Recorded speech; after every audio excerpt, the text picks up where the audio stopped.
Hello दोस्तों, स्वागत है आपका मेरे इस यूट्यूब चैनल में। और आज हम लोग बात करने वाले हैं रेलवे में जो वैकेंसी निकली हुई है टेक्नीशियन की, तो उसकी वर्क प्रोफाइल क्या होती है उसको हम लोग डिटेल से जानेंगे। मैं हर डिपार्टमेंट की डेडिकेटेडली वीडियो बना रहा हूं। जैसे कि आपने देखा होगा टेक्नीशियन में भी बहुत सारे डिपार्टमेंट में वैकेंसी निकली हुई है, तो मैं हर डिपार्टमेंट की अलग अलग करके आपको बता रहा हूँ कि हर डिपार्टमेंट में क्या काम रहता है। तो आज हम लोग बात करेंगे ये जो टेक्नीशियन की पोस्ट निकली हुई है ब्रिज डिपार्टमेंट में।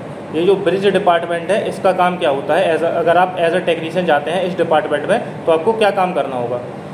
तो दोस्तों, ये जो आप देखते होंगे रेलवे ट्रैक के पास में, जब भी आपने कभी रेलवे से यात्रा की होगी तो आपने देखा होगा जो नदियों के पास जो पुल बने रहते हैं, जब भी नदी से गाड़ी निकलती है तो जिस पुल से गाड़ी निकलती है तो वो उसको हम लोग इंग्लिश में ब्रिज कहते हैं, ये आपको पता ही है। तो उस ब्रिज का जो मेंटेनेंस रहता है, उस पुल का जो मेंटेनेंस रहता है वो इस डिपार्टमेंट के अंदर आता है। जैसे आपको नाम से भी पता चल रहा होगा ब्रिज डिपार्टमेंट, तो ब्रिज का मतलब तो आप समझते ही हैं। तो उस मतलब इस डिपार्टमेंट का डेडिकेटेडली काम यही है कि जो नदियों पे जो पुल बने हुए हैं उसका मेंटेनेंस करना। तो इसमें देखिए दोस्तों, प्लस पॉइंट और माइनस पॉइंट मतलब कि इसके प्रॉस एंड कॉन्स हम देखेंगे। तो प्रॉस तो इसका यही है कि ये ज़्यादातर आप हेडक्वार्टर से बाहर रहोगे। अगर आप हेडक्वार्टर से बाहर रहोगे, अगर आप 8 किलोमीटर हेडक्वार्टर की रेंज के 8 किलोमीटर से दूर रहोगे तो आपको एक्स्ट्रा पैसे मिलेंगे, यानी कि भाई आपको 500 रुपये एक्स्ट्रा मिलेंगे एज अ टीए। तो अगर आप जैसे 20 दिन बाहर रहते हो तो आपको 500 के हिसाब से 10,000 रुपये वो आपको एक्स्ट्रा मिलेंगे। तो ये इसमें आपको फ़ायदा आएगा कि आपकी पेमेंट थोड़ी ज़्यादा बनेगी।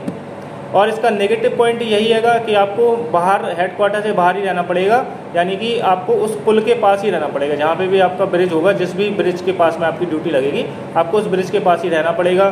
तो आपको हो सकता है कि आपको 3-3, 4-4 दिन उस ब्रिज के पास ही रुकना पड़े।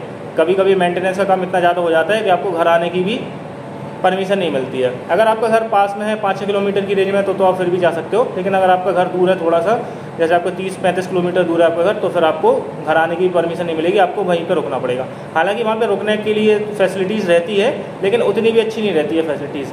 तो आपको ये आपका नेगेटिव पॉइंट है कि आपको रात में भी वहाँ पर काम करना पड़े और दिन में भी काम करना पड़े। हालाँकि जितना भी आपको काम करना पड़ेगा उसको आपको कुछ ना कुछ एडवांटेज तो मिलेगा। जैसे अगर आप दिन में भी काम कर रहे हैं और रात में भी काम कर रहे हैं तो आपका एक CR बन जाएगा, तो ये आपको फ़ायदा है। अगर आप कहीं हेडक्वार्टर से दूर रह के काम कर रहे हैं तो आपका टीए मिलेगा, यानी कि आपको एक्स्ट्रा पैसे मिलेंगे, तो आपको ये फ़ायदा है। लेकिन इसका नेगेटिव पॉइंट यही है कि आपकी एक तो फिक्स पोजीशन नहीं रहती है। जैसे कि वर्कशॉप में रहता है कि आपको पता रहता है कि हाँ मुझे यहाँ जाना है, मुझे इतने टाइम तक काम करना है और फिर मुझे वापस आ जाना है। लेकिन इस डिपार्टमेंट में क्या रहता है कि आपकी ना तो फिक्स पोजीशन है, ना तो आपकी फिक्स टाइमिंग है।